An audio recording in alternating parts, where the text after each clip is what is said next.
Matteo est un petit garçon plein d'énergie, mais à l'école, il ne parle pas. Ses instituteurs se sont inquiétés.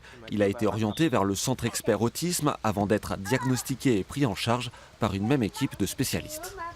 Ce sont ces personnes-là qui connaissaient Matteo depuis le début et qui suivent jusqu'à maintenant. Désormais, le diagnostic se fera toujours dans le centre de référence, mais la prise en charge sera dissociée. Dans un premier rapport, l'Agence régionale de santé avait critiqué la gestion du centre expert, provoquant la colère de parents. Dans un nouveau rapport, l'efficacité économique est réévaluée favorablement, mais au final, la décision est la même. L'ARS a décidé de remanier parce qu'il y avait des gros défauts de gestion. L'ARS reconnaît que ces gros défauts de gestion n'existent pas, mais l'ARS continue à vouloir remanier. L'objectif de l'ARS, c'est en fait de rentrer dans un cadre légal qui permet de poursuivre l'activité, jusque-là financée de façon expérimentale.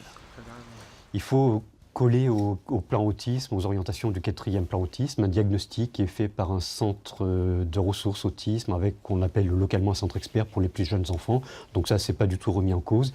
Et puis après, un accompagnement intensif qui est fait par un service médico-social. On rentre dans des financements de droit commun avec des structures qui sont autorisées pour 15 ans renouvelables, et donc on rentre tout à fait dans le droit commun. Un financement supplémentaire est même annoncé pour la Creuse et la Corrèze. Mais pour les parents, des questions demeurent sur la continuité de la prise en charge et sur le travail de recherche que le centre expert avait débuté. L'enjeu est majeur, un enfant sur 100 est concerné.